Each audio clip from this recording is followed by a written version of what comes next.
नमस्कार सभी को। आज हम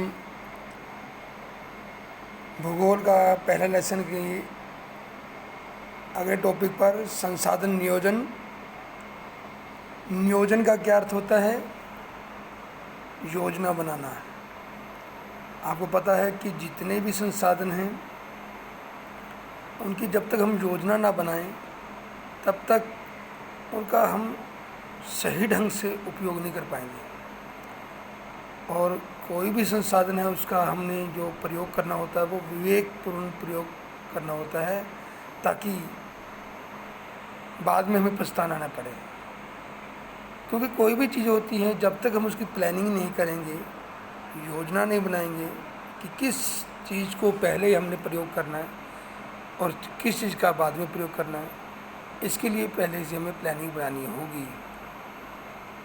क्योंकि हमारा देश एक विकासशील देश है और हमारे देश में हर चीज़ सभी जगह हो ऐसा संभव नहीं है। हमारा देश कुछ चीज़ों में बहुत अधिक संपन्न है और कुछ चीज़ें ऐसी हैं जिसमें बहुत कमी है। और जहाँ अधिक है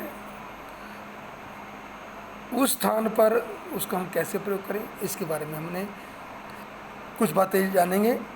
तो संसाधनों के विवेकपूर्ण उपयोग के लिए एक योजना सर्वमान्य रणनीति है।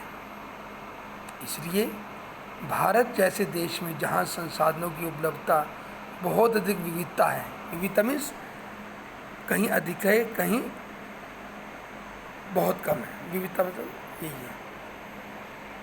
और यह और भी महत्वपूर्ण है कि जहाँ ऐसे प्रदेश भी हैं जहाँ एक तरह के संसाधन की प्रचुरता है परंतु दूसरी जगह संसाधनों की कमी है। कुछ ऐसे प्रदेश भी हैं जो संसाधनों की उपलब्धता में आत्मनिर्भर हैं और कुछ ऐसे प्रदेश हैं जहाँ संसाधनों की कमी है। अब आपने बेटा इसको उदाहरण से बताना है कि भारत में संसाधनों की विविधता है पाई जाती, वर्णन करें। तो सबसे पहला पॉइंट क्या होगा?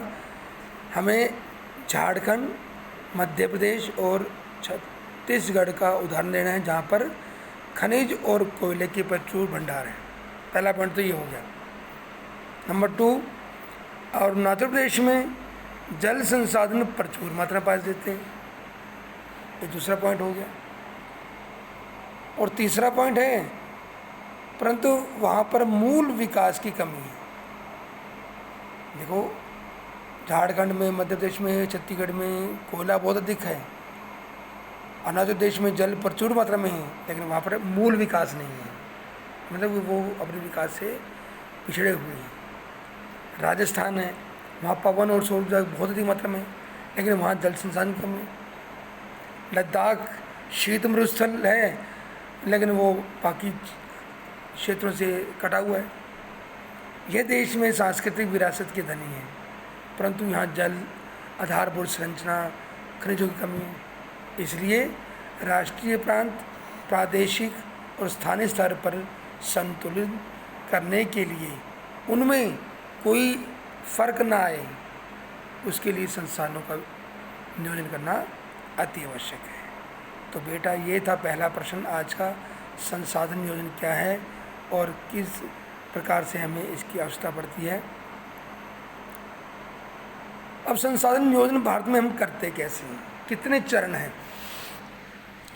भारत में संसाधन नियोजन के करना बहुत ही जटिल प्रक्रिया है, क्योंकि आपको पता है भारत बहुत बड़ा देश है और इतने बड़े देश में सभी चीज़ें प्लानिंग से हों और प्लानिंग के साथ साथ सभी चीज़ें सही ढंग से हो जाएं, ऐसा भी नहीं है। इसलिए हमें प्लानिंग 3 चरणों में करनी होगी। बेटा, ये प्रश्न बहुत इंपॉर्टेंट है। संसाधन नियोजन से क्या अभिप्राय है? संसाधन नियोजन के लिए कितने चरण बताए गए, वर्णन करें। तो सबसे पहले है, कोई भी प्लानिंग करते हैं हमें क्या करना है? विदेश के विभिन्न प्रदेशों में संसाधनों की पहचान कर, पहले क्या करनी है? पहचान करनी है, उसकी तालिका बनानी है, उस कार्य के क्षेत्रीय सर्वेक्षण करना है, मीन्स मैपिंग करनी है, उसको सर्वे करना है, फिर उसका मैप बनाना है और उसकी गुणात्मक और मात्रात्मक अनुमान लगाना है कि कितना है और कितना देर तक चलेंगी। यदि हम ये प्लानिंग नहीं करेंगे तो हमें पता क्या चलेगा कि देश में कितने संसाधन हैं। जब हम किसी चीज़ का सर्वेक्षण कर लेते हैं, मानचित्र बना लेते हैं, गुणात्मक मात्रात्मक अनुमान लगा लेते हैं और माप कर लेते हैं, और उसके बाद हमें क्या करना होगा, जितने भी संसाधन विकास योजनाएं हैं उसे लागू करने के लिए प्रौद्योगिकी, कौशल और संस्थागत नियोजन ढांचा तैयार करना है। फिर उसके बाद जब ये चीज़ हो जाएगी, फिर हमें संसाधन विकास योजना, राष्ट्रीय विकास योजना में समन्वय स्थापित करना है कि संसाधनों का विकास किस प्रकार से किया जाए और कितनी हमारी ज़रूरत है।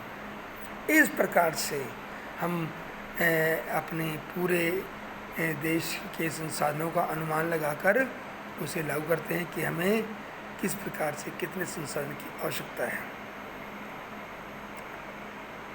किसी क्षेत्र के विकास के लिए संसाधनों की उपलब्धता एक शर्त है। एक देश का विकास तभी होगा बेटा जब संसाधनों की उपलब्धता होगी, और संसाधन उपलब्ध हैं, लेकिन उसके लिए हमें क्या चाहिए, प्रौद्योगिकी।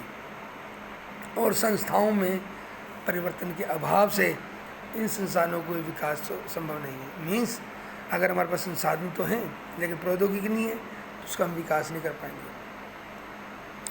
अगर ऐसा नहीं होगा तो हम समृद्ध होते हुए भी आर्थिक रूप से पिछड़ जाएंगे। इसके विपरीत कुछ प्रदेश ऐसे भी हैं जो संसाधनों की कमी होते हुए भी आर्थिक रूप से विकसित हैं। अब बेटा जो ये पैरा पढ़ने जा रहा हूँ ये बहुत इंपॉर्टेंट है कि किन किन कारणों से संसाधनों का ह्रास हुआ, किन किन चीज़ों में हमारी किन कारणों से संसाधनों की कमी हो रही है। तो सबसे पहले कारण आता है उपनिवेश काल में संसाधन संपन्न प्रदेश पर क्या हुआ था आपको पता है। विदेशी आक्रमणकारियों ने क्या किया था, हमारे ऊपर आक्रमण किया था, और उस आक्रमण होने के कारण से वहाँ पर उन देशों में, उन प्रदेशों में प्रौद्योगिकी के सारे संसाधनों का शोषण किया गया, वहाँ पर आधिपत्य स्थापित किया गया। और संसाधन किसी प्रदेश के विकास में तभी योगदान देते हैं जब प्रौद्योगिकी और विकास संस्था के प्रवर्तन किए जाए। अगर आज हम देखते हैं हम पुराने यातायात के साधनों का प्रयोग करें तो हम विकास नहीं कर पाएंगे। हमें आज की ज़रूरत है कि हमें यातायात के साधनों को मॉडिफाइड करना होगा, उसको तेज़ करना होगा, नहीं तो हम पिछड़ जाएंगे। क्योंकि एक देश का विकास उस देश में पाए जाने वाले प्रौद्योगिकी पर निर्भर करता है। देश का विकास, संसाधन विकास लोगों के संसाधनों की उपलब्धता पर आधारित नहीं है, बल्कि प्रौद्योगिकी और मानव संसाधनों की गुणवत्ता के अनुभव के आधार पर होता है। अब बेटा आखिरी में एक क्वेश्चन बनेगा कि संसाधनों का हम संरक्षण कैसे करें। संरक्षण क्या होता है कि उसकी देखभाल कैसे करें, हमें संसाधनों को किस प्रकार से संरक्षित करना है।